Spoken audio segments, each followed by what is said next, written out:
ASSAM की Barack valley की नाउसिंग मरुओइना मुक कोई लखीपुर असेंबली कंस्टिट्यूएंसी अमसुंग थंगनना लेरिबा असेंबली कंस्टिट्यूएंसी सिंगदा ऑल मिटी काउंसिल ना निंगसिंग जनिंग बसी इलेक्शन कमीशन ऑफ इंडिया ना होजिक डिलिमिटेशन तौगदौरे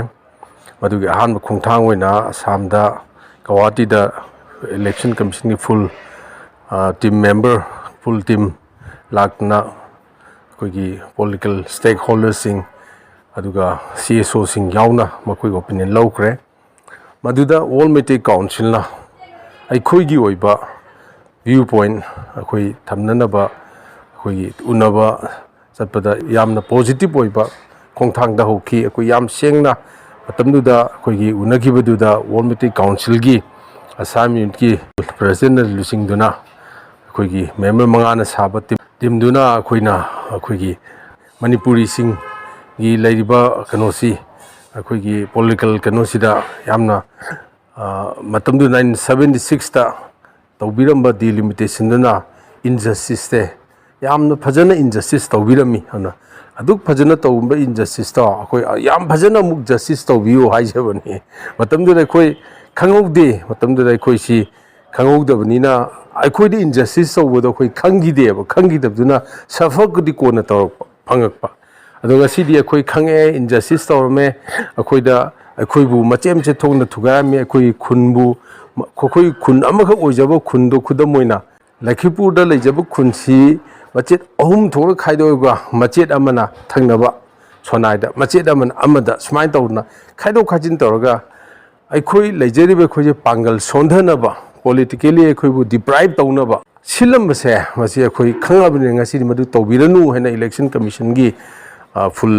टीम मेंबर सिंगदा अखोई वॉलमिटी काउंसिल ना हाइजगिबदु मखोई फजना नोट तौखी अदु प्रोसेस ती अमवाले हौबुदा गाइरी अदा अखोइना होजिक वॉलमिटी काउंसिल ना मरुइना बराक वैली की नाउसिन हाइजबसे मसे अखोइगी nga hojik natraga amuna laroi do boniko now or never ni ahanba mamanga to 976 to hiba delimitation ni hojik lai 2023 ni yung sahi yang khay muki mang amuk ta ne lai se mathak na kam tam lakado ni khangban te matam do di mai mani akhoi gi population se kayam sathi na mu handagi de ju khangbana te mat aduna hojik lainge hojik C खक्तने अखोइना फंगदोइबा chance ने खुदोंग चाबसे हौजिक हायौद्रबा अमुक हनसु लाक्तबि याय अखोइना हाइनबि खुदोंग चाबसे चाही कयागी मतुंग लाकदोना खंगबनाते अदुना अखोइबु मचेन थोंना खाइदोगा कक्थलगा अखोइबु सोंदालंबा अदुंबा politically तौरंबा delimitation मतौदो मदो हंदकी Laiba delimitation सिंग अखोइ चुमथोकपियो अखोइदा justice तौबियो अखोइबु justice पिबियो हाइबदुनेबा अदु मसिदा अखोइगी Barack valley की चिनाउसिंगना वाखल थादबियो पुनिंगदा अखोइगी मिपाइबा लेबिगनु पुनिंगदा थाजदब तौबिगनु थाजबियो इसानबु थाजरदिको अदुम थाजबना हाइनबो लै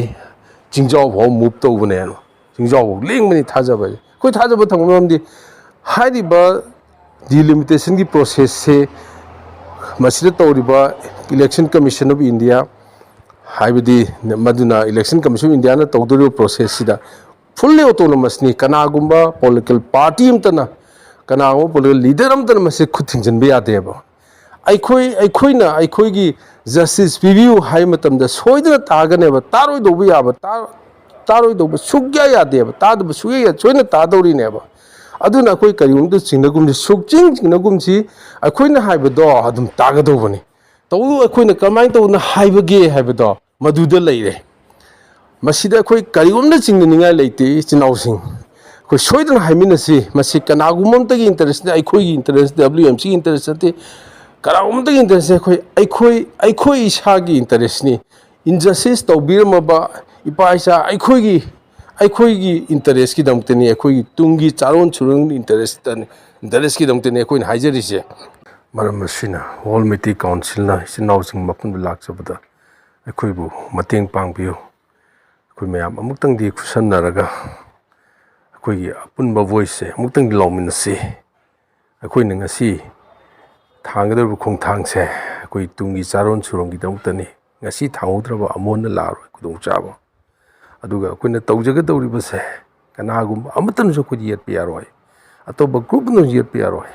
mamdi constitution na pibani constitution na pi hak sida political leader amatan su political party amatan su akoi dai papan pi basuga yade masi india constitution na piba akoi da kudong sabani akoi da akoi hak neba sinau singbo amon kurumjai